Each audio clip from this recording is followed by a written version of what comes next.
revolution can be avoided through design. Those aren't the exact words, but that's the content. Seems to have been lost. I think that an awareness of... I am, of course, perhaps putting together in an outrageous way what I see to be as ideological identifications with decisions about expression and about aesthetic, and saying that the one reflects the other, perhaps not entirely directly, but I think there is a very strong connection. I would then go on to argue, and I am going on to argue, that that his basic work, I think, that is, I would say, the period 1917 to 1935, is illuminated by looking at it from the point of view of this awareness of the problem of architecture versus building. And I would like to cite that there are, apart from these houses, other evidence for that. I would like to say that consciousness of this problem of architecture versus building, I think, takes place at two levels. One is the level of what is the paradigmatic plan form, and the other is at the level of what is to be the essential status of the built expression. And in both levels, I think there is this problem of architecture versus building. And I think both problems were anticipated by Adolf Loos. Now, I had a sort of somewhat intermittent and unsatisfactory, because I didn't behave myself properly, correspondence with Russell Walton about Adolf Loos and Le Corbusier, and Russell assured me that searches in the Fondation in Paris have not revealed any extensive correspondence between Loos and Corbusier. Nevertheless, it's clear that Ozenfant, Le Corbusier, and Paul Delaunay in the L'Esprit Nouveau were very aware of Loos. And Ornament and Crime is published quite early in L'Esprit Nouveau. Unfortunately, for my argument, another text is not published in L'Esprit Nouveau, which I think is absolutely central to this whole problem. The other text is Loos's Architecture 1910, which begins with, and I think it's the more important text of the two, and it's been, until this recent translation into English by Timothy and Charlotte Benton, relatively inaccessible. It begins with this problem, absolutely sort of stated front on, which is Loos paints a picture of a very beautiful country lake. He says, the houses here are in harmony with the landscape and with the lake. They do not look as though they are from the hands of man. They look as though they are from the hands of God. Then he says, but what do we have here? We have a modern villa, and all the harmony is destroyed. Why is the harmony destroyed? Because the modern villa is by an architect. Is he a good architect or a bad architect? It doesn't matter. The architect comes from the city and has no culture. Big shock, actually, for those that would still do think of cities as being the repositories of culture. What the hell does the cryptic bastard mean by a phrase like that? I think he means that by definition, urbanized populations are uprooted populations, and are in essence, in terms of historical moment, by definition torn from their culture in the sense of something organic, in the sense that Heidegger would have understood the word culture. That this problem lies underneath the whole heritage of the Gothic revival of Pugin, I think, is obvious to anyone who's familiar with all that kind of angst of Morris and company, Pugin and company, would have been a shared angst by Le Platinier, is part of Le Corbusier's inherited tradition.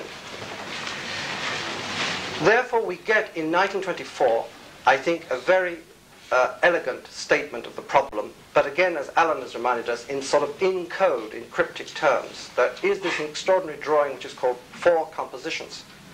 The first is Maison Roche, which is an L-shaped and, in my view, Gothic revival plan.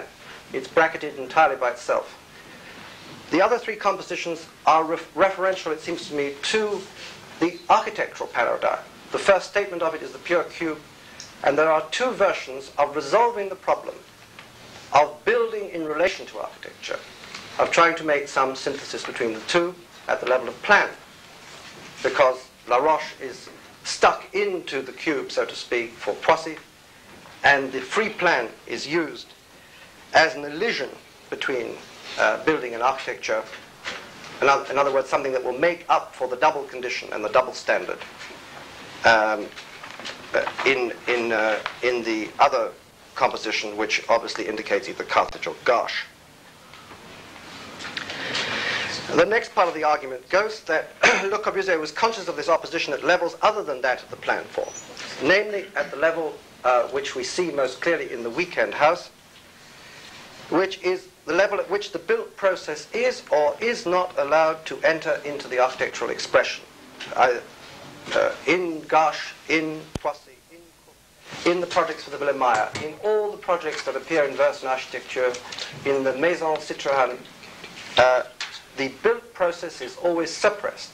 The building is made out of white stuff, just as in the Palladian villas in the Veneto are in fact brick buildings that are largely rendered over white, just as when you go to Oxford and you look at the Sheldonian, or for that matter at any other classical building of the 15th and 16th century usually, there is of course some aspect of the built expression that shows in the stone coursing, but basically the building is an abstract ideal statement of human reason where built expression, where the actual building process is not part of the expression. I recently went to the Sheldonian and it's very interesting. There is a masterpiece of English timber engineering there, invented by Wren's first building. You walk into the Sheldonian, you do not see it. It is entirely suppressed. The whole idea would be total anathema to Pugin, and the blockwork as such was an anathema to Le Corbusier at the time, up to 1929, up to the Villa Savoie. But then this curious break occurs, which is the weekend house, and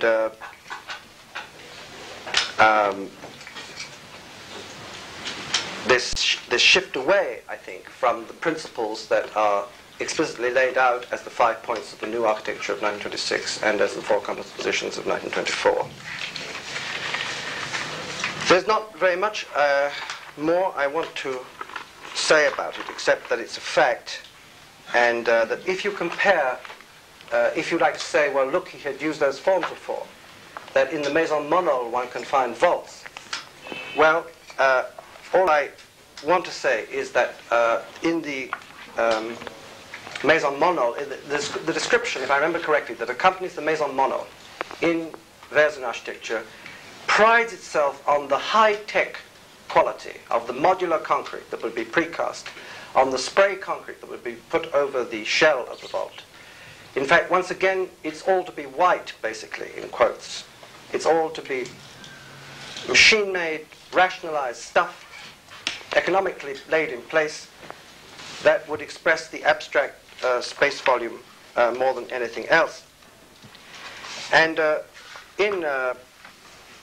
the Weekend House of 1935, he was to write this short cryptic sentence which reads, "The planning of such a house demanded extreme care. The elements of the construction were the sole architectural means." Well, the elements of the construction were certainly not the sole architectural means in the Villa Gauche. The whole reinterpreted, transposed methodology of classicism was a large part of the architectural means of the Villa Gauche. But here, barely 8 years later, he builds a house in which the elements of the construction, as would have been the case for Pugin or Viollet-Le-Duc, were the sole architectural means. Thank you.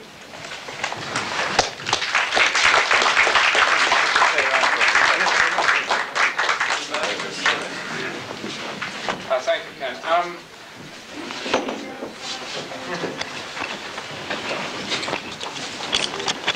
Well, any questions on the floor? Yeah, right back there. Loudly, please.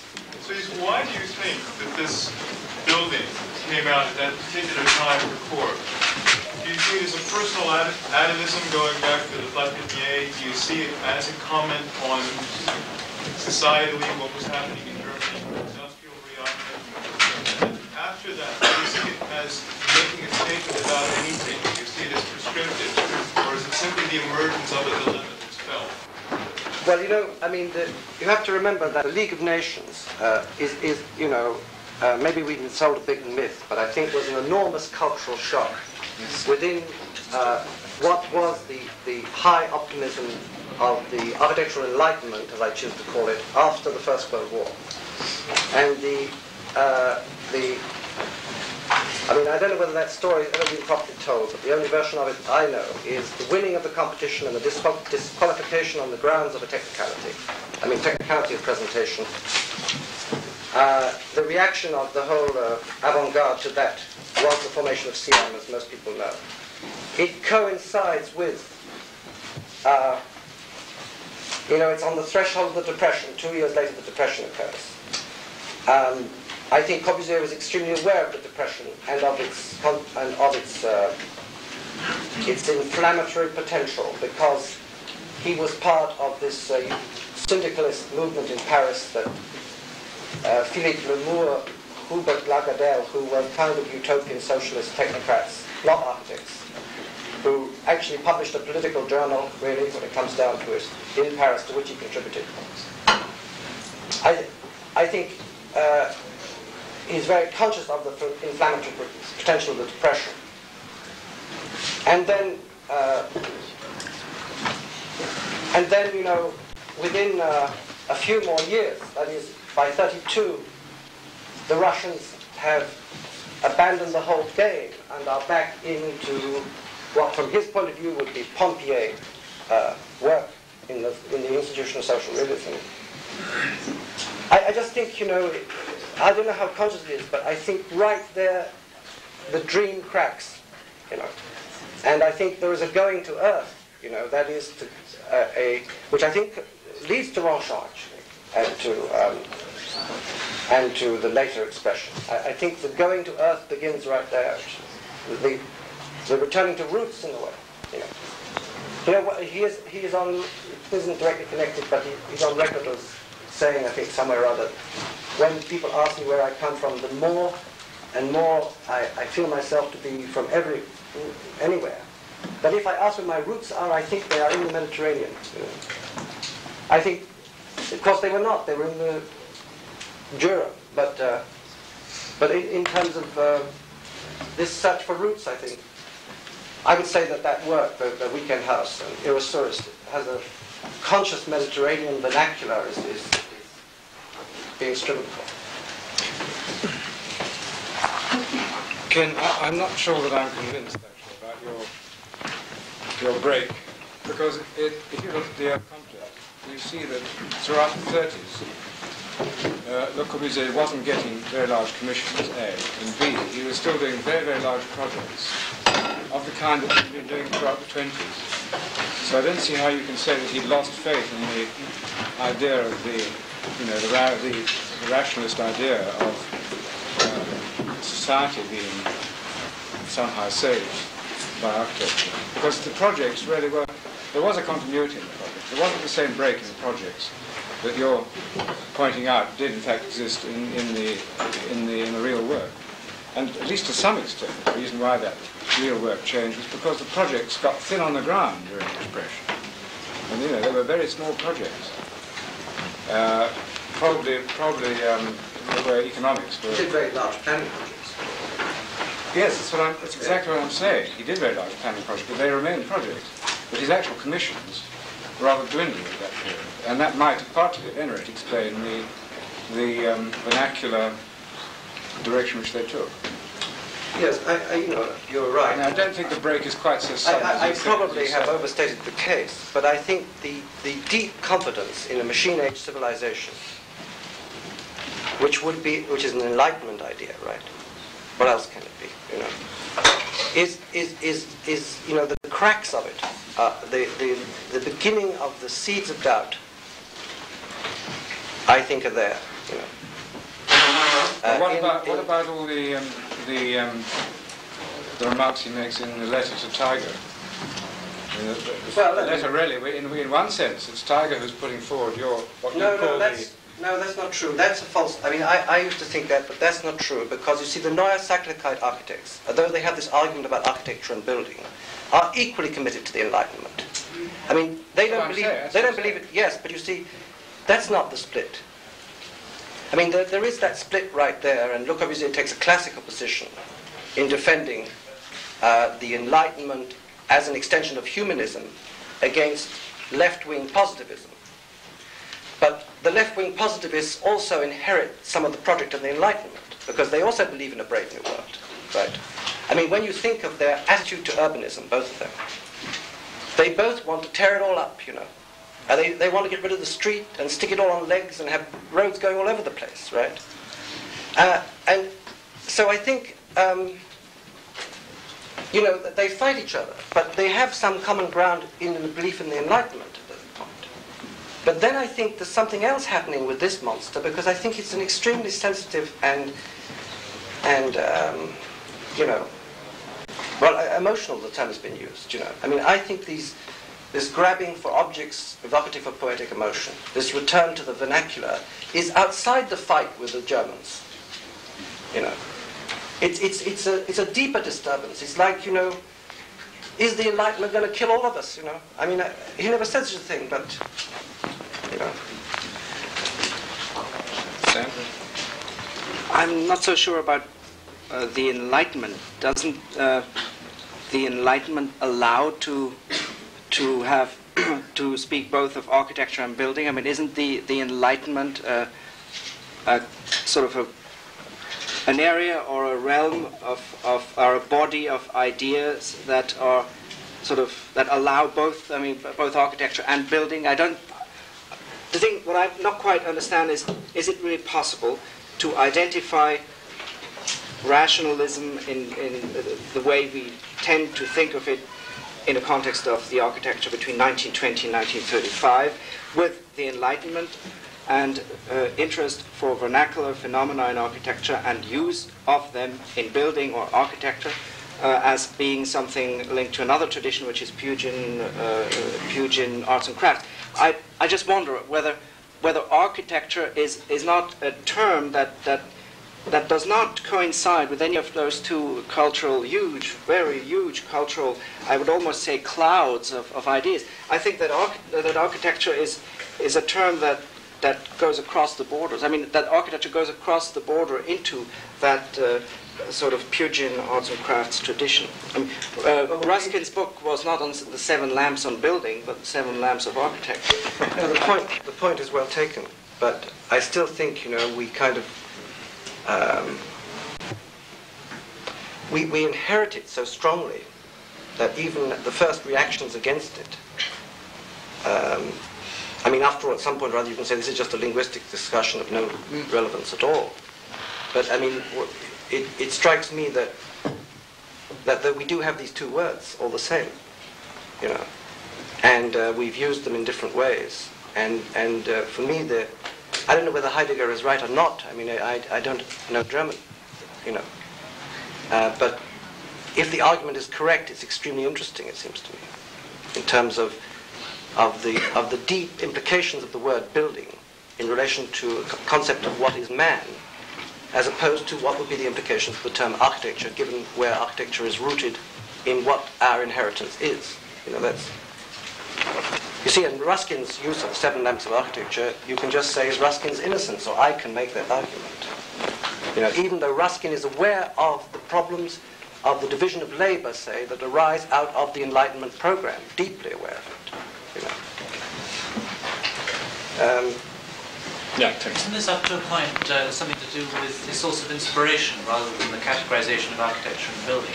I mean, Loos's idea, isn't it, is that inspiration comes out of something instinctive in the animal, so that the peasant, the Bauer as peasant, is also the peasant as builder, and therefore the things that he does works well in landscape or anywhere else. Whereas the architect, as Korb understood him, was architecture is putting things in order. And that system is the different analysis. But all the way through, surely, Korb is continuing. his fascination with the vernacular as a source of inspiration, and the way he looks at everything from the Parthenon down to the Breton village. The way he does this terribly nice story, doesn't he, in Almanach d'Architecture Moderne, where he describes the Italian builder on the seafront.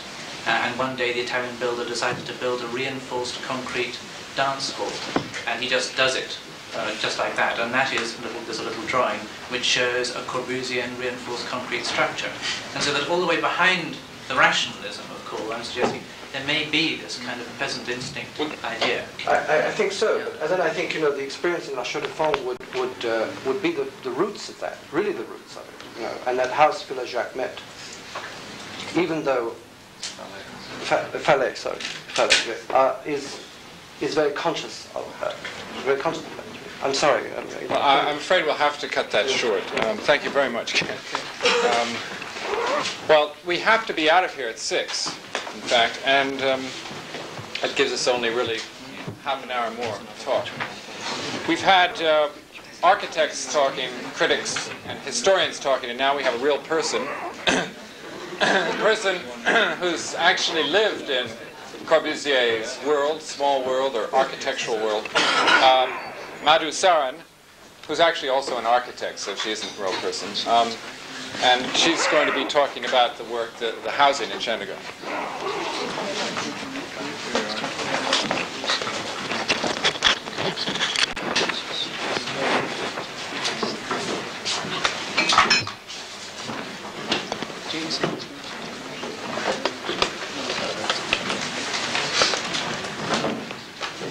After this whole evening of very sort of learned talks, I do feel like a person and not, and I'd like to talk from that point of view as well. Because although I am an architect, I speak very much, my interest in Le Corbusier is very much arose really out of the experience of having grown up in his city and having studied architecture in that city, and having realized after I'd been brainwashed after 5 years that what I'd really been taught in those 5 years was really how not to see with my own eyes. From that point of view, I would really like to present in the short time that's available a picture of Chandigarh as it was conceived and as it exists today. And I must confess that I have a bias in my presentation because I'm looking at it more from the point of view of the majority of the Indian population rather than the elite and selected few like myself in a way who would have the kind of Did it go back to this? It might be going wrong. That one's there. Please. Going back. You reverse it. Try it again. That's right. It's not better than carousel.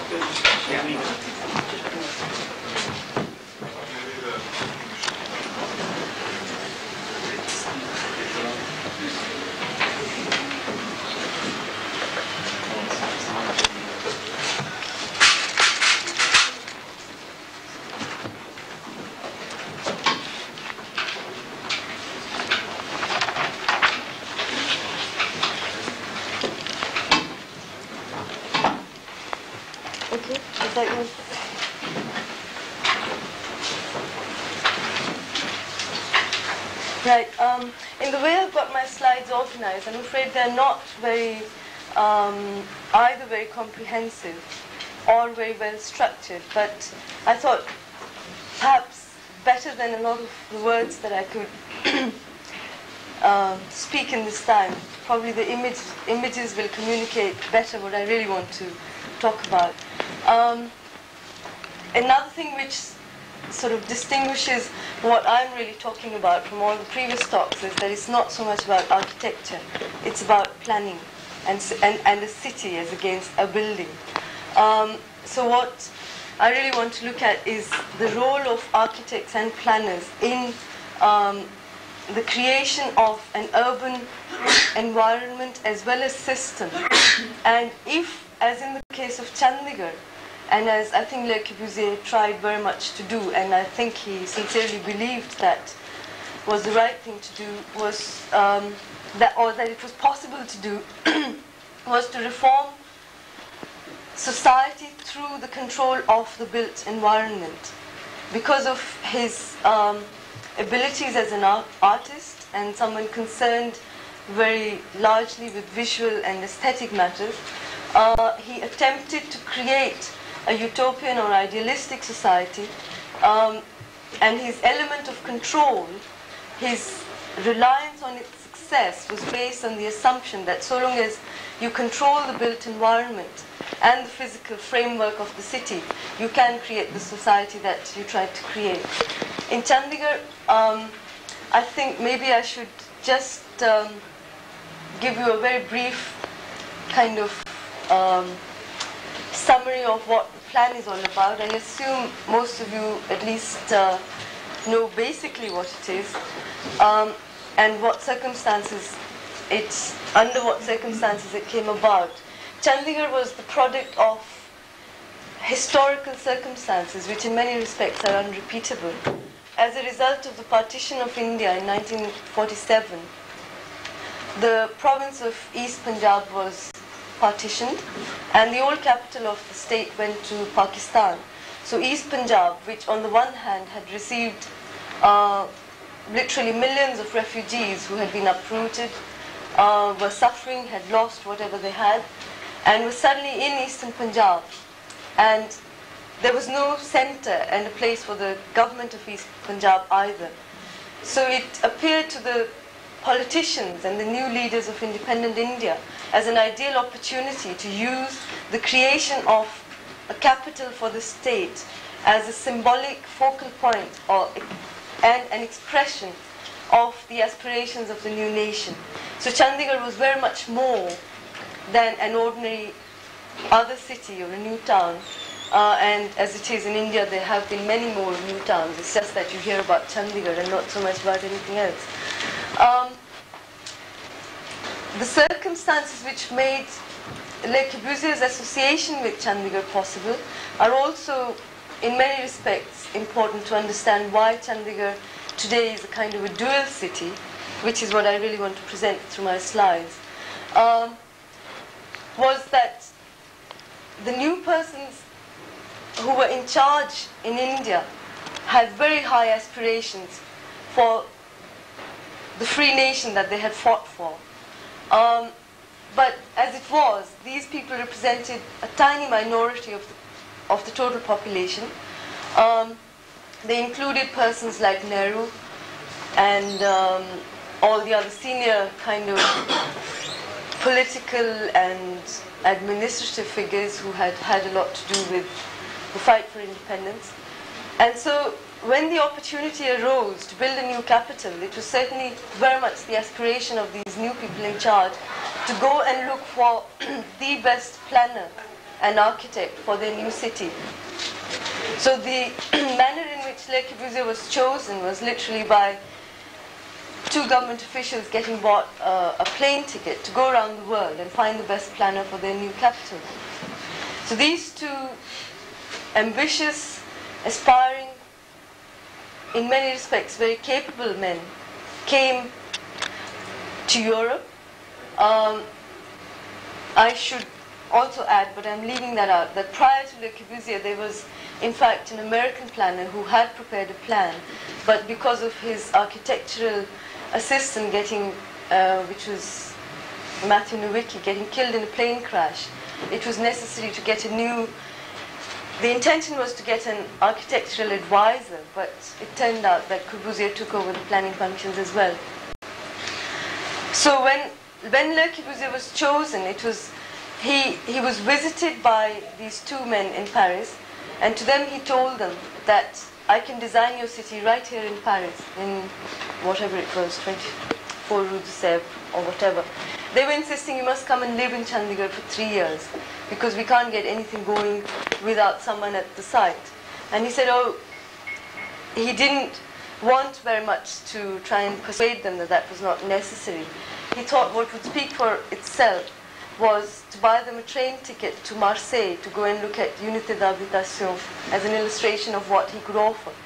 The chief administrator who was in this team for Chandigarh, when he saw that, he was absolutely horrified and said, "Oh my God, if this is what this man can do, it's not what we want at all." But somehow, as it came about, through Jane Drew and Maxwell Fry, in the end, a team of foreign architects was engaged to get the city on the ground. And that plan that you see on the right would probably say the gist of what the plan is really about. The conceptual basis of the plan is a number of principles which Le Corbusier had evolved in the West since his interest in urbanism and planning started from, I don't know, I think it was from 1919 onwards or something like that. And the abstractions which he had formulated as the panacea, or in a sense the remedy for the ills of the Western industrial city. So what suddenly the inhabitants of Chandigarh got, and that plan literally was prepared in a period of less than 1 week, and which was more or less the first week of Corbusier's first contact with India, was that first kind of diagram at the top, which reflects the depiction of the city as a biological organism, with the head at the top and the city center as the stomach and the limbs on either side, and the circulation network as the equivalent of the bloodstream.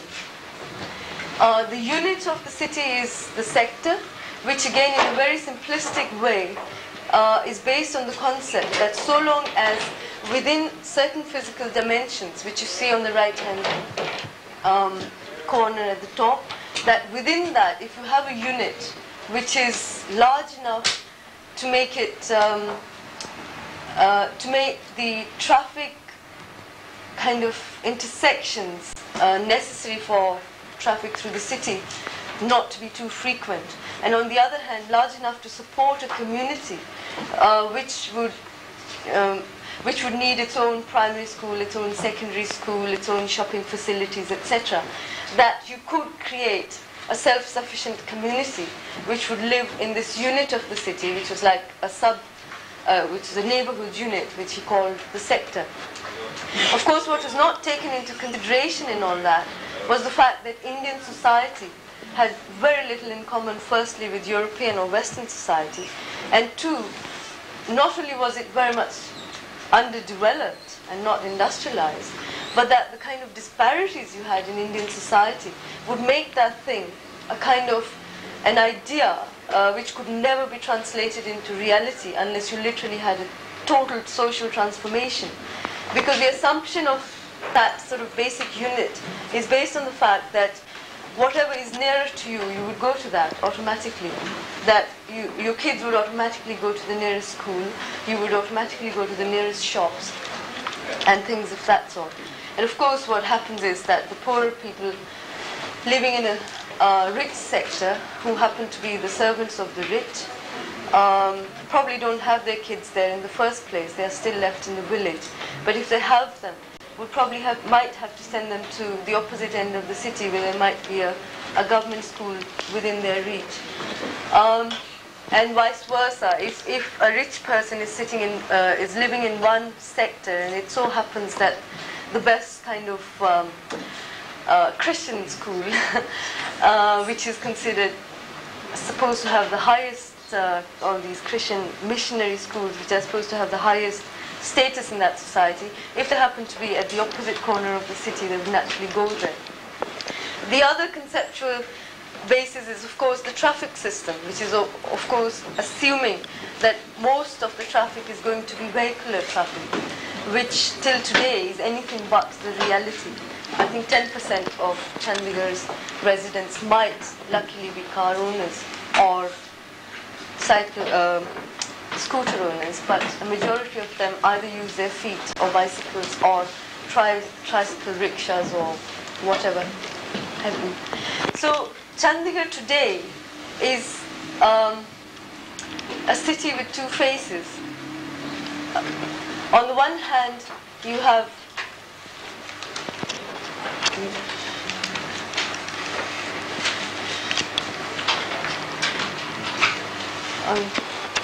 that not really very much. Sorry, I'm getting very mixed up with which ones. It's okay. Yeah? Okay. So on the one hand, you have the neat and tidied up vision of society controlled through the physical environment. The assumption being that so long as you control the form, the location, and fix in advance let me put it the other way. The planning process involved in the Chandigarh detailed preparation of the Chandigarh plan assumes firstly that the planner fixes that there are four functions of the city, which is the Siam doctrine: living, working, cultivation of body, of spirit, and circulation.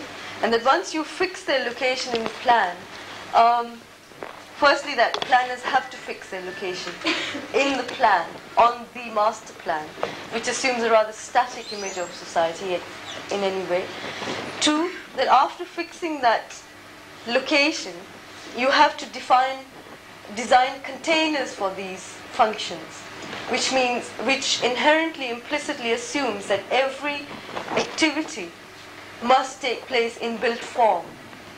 Thirdly, that the architect's role is to design the form of that container in detail so that the whole of society benefits from it. The indirect consequence of that, of course, is that the people who built the city have no place in the city itself, because economically, if it is insisted upon that they must live in such and such houses, which architects have defined and designed and kind of fixed in their form,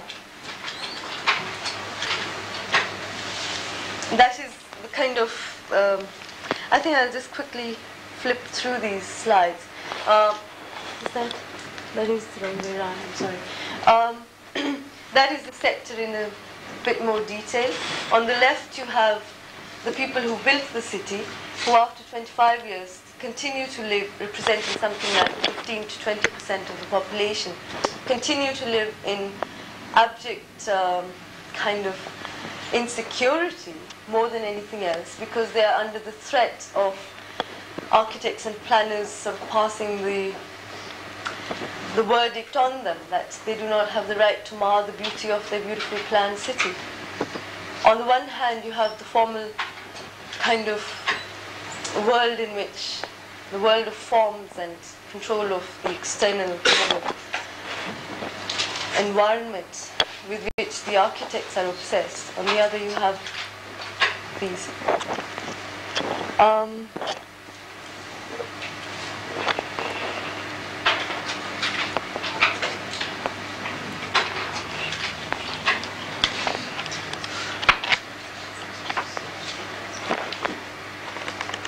I think it's very difficult for me to really pick out what I should say, because I have just spent about 2.5 years studying in very great detail how Chandigarh works, what the intentions were, and I tried to, my interest in Le Corbusier really largely emanated out of trying to understand what made Chandigarh possible.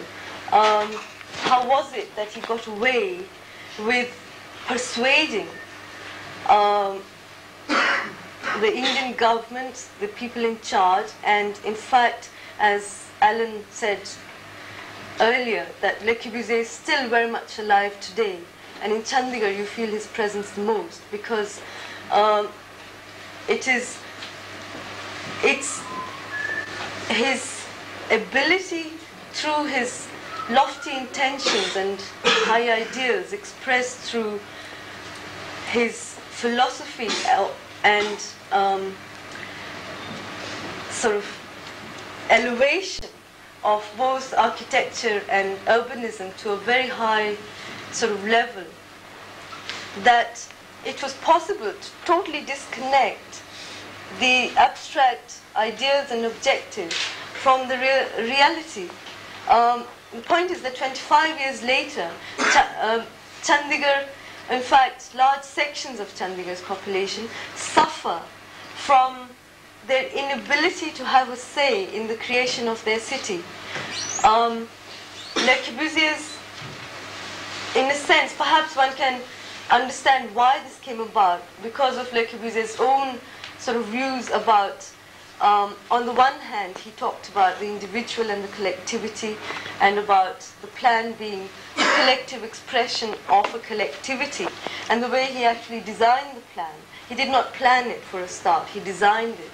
And the role he saw of himself in the planning process. In a diagram which I found at the Fondation Le Corbusier, in the very early stages of when the contract was being signed, he had prepared a diagram of the roles of different people in that in the team which was going to work on Chandigarh. And he had 4 colors: a yellow, an orange, a blue for execution, administration, and the third was preparation of design studies. But he had a big red blotch with red in it, and that was Le Corbusier, and that was the ideas sector. That all the ideas for a city of 500,000 had to come from his head. So there's a kind of inherent contradiction between, on the one hand, talking about collectivity and a collectively conceived plan, and on the other hand, wanting to sort of control the fabric, the urban fabric of a city in which 500,000 people are going to live. It kind of has, I would say in a sense, a contemptuous role, sees the really ordinary people who are not artists or architects or planners or anything else as kind of vegetables, because they don't know how to live. On the other hand, the reason why Chandigarh is stuck with a lot of those things today is his attitude towards,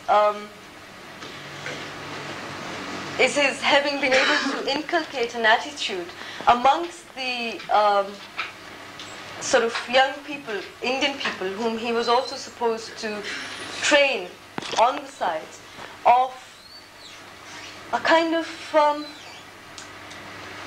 arrogance of a sort. I don't think that, I don't really want to kind of appear to attack Le Corbusier in that sense, but it's an attitude which teaches you how not to see things for yourself. It teaches you to, and that is what I have spent 6 years unlearning myself. Because Why that's don't the you want to attack Le Corbusier? Why don't you want to attack Well, it's not. What difference does it make if we attack Le Corbusier or not? I'm trying to understand. Things still happen today. Yeah, but I'm trying to understand what makes his kind of ideas possible. I want to understand how to attack that phenomenon. It doesn't matter to me whether it was Le Corbusier or anybody else. It's just incidental that the man was called Le Corbusier. But I'm interested in what is the phenomenon which makes this possible. You know, that you can say that, well, historically at that time there was the coincidence of, on the one hand, India having got independence, the political leaders having very high aspirations. They represented a tiny minority. A majority of them, particularly in those who are now responsible for administration of the city, a small section of the elite who were themselves very much out of touch with the outside reality themselves.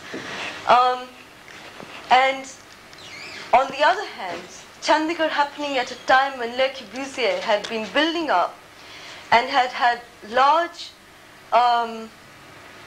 had not till then succeeded in having any of his urban plans getting materialized. And this was the first opportunity. And by that time he was quite defensive. He saw himself in the role of a persecuted prophet. He did not in any way question why he had not succeeded. And when this possibility did emerge, and when in Chandigarh he did get a prophet's welcome, he taught them how not to listen to criticism. Because he said, of course the world is against us, but we are right. But if you want to analyze the situation, why it was possible that somebody like Le Corbusier could do that, why do you always speak about what he did and what he thought? And well, it's the influence of, it is really the influence of those ideas in Chandigarh today. It is these same arguments which make, it is that perception of social problems which by the people who were trained in that tradition. You mustn't forget that Chandigarh actually had a very strong, had a kind of formative influence on both professions in India. They were hardly, the professions were more or less non-existent. So all the people, including myself, I think, you know, we spent 5 years in a school of architecture.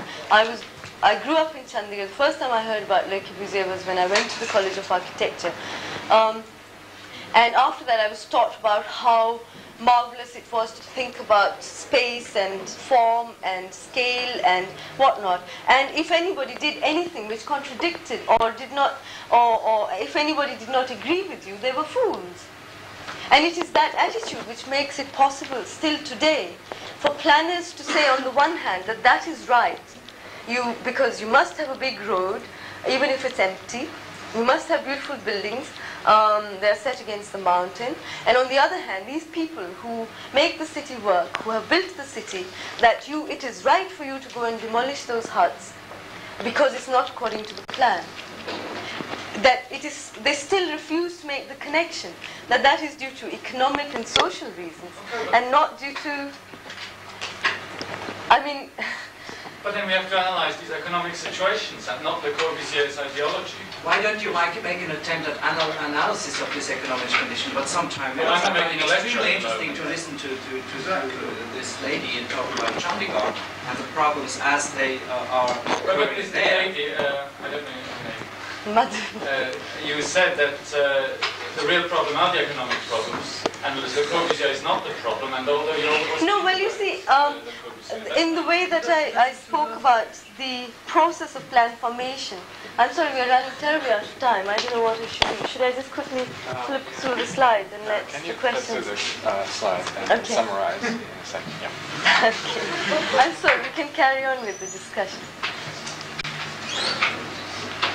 Oh, sorry. I think...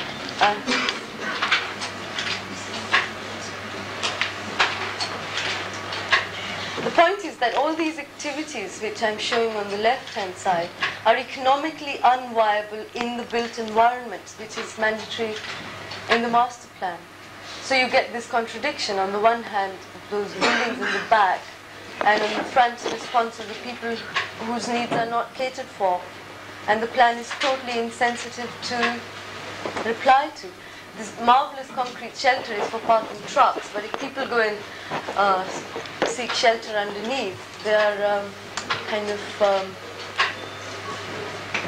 let's mark it.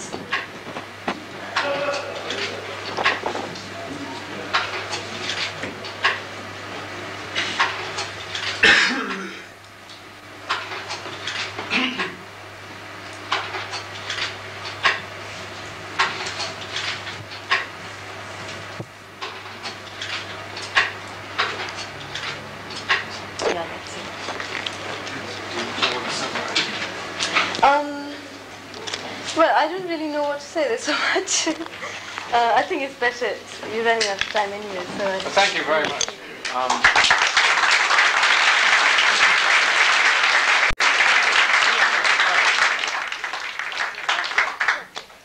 We have about 3 minutes to go, and I suppose we can have one statement and a question. Before we go, though, I'd like to thank all of the contributors for having gone to so much trouble so quickly in less than a week, putting together their papers or their talks. It's a very nice thing for them to do on such short notice, I think. Now let's have some questions or statements or political statements or whatever.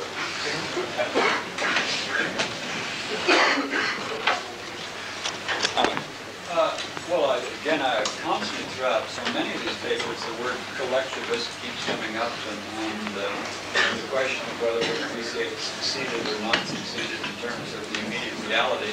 I'd like to go back to this question I mentioned, whatever it was, 4 or 5 hours ago, about whether really what Corbusier was seeking in this was not, in fact you've suggested it in your talk, was an ideal plan. And coming back to this whole concept of creating a universal ideal rather than something which was specific for Chandigarh or Longchamp or something else. I don't know. Well, maybe yes. Well, I mean, I'd just like to comment on that. I mean, I think I agree with you.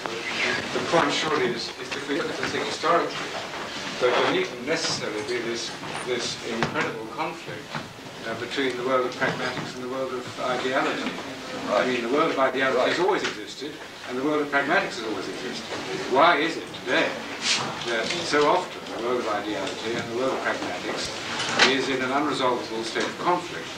I mean, I suggested that in the works of Le Corbusier, the conflict is in a sense resolved aesthetically. But I think there is this conflict, which is not merely the inevitable conflict between the ideal and the real. It's something which is a specific characteristic of the age we're living in, where the ideal and the real seem to have parted company in a way which is not quite the same as it did before. Would you agree with that? I mean, but not in the sense of Corbu. I think for him the ideal was an overriding consideration, which it would not be with most other contemporary planners or architects. They were not trying to create the perfect thing for all ages. Surely Brasilia is almost identical in its problems.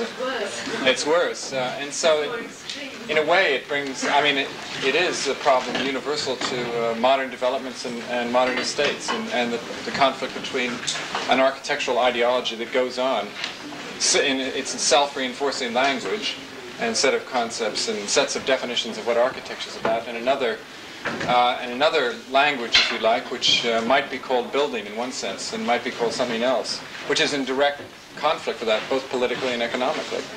And since there's no way out of that conflict except a dialectic, I don't see that. What more can one say? Can't you resolve it too? I would like to think you could. And stop history, and then we'd have utopia. Well, any last words? Yes, where will you go and get a beer? The beers are upstairs.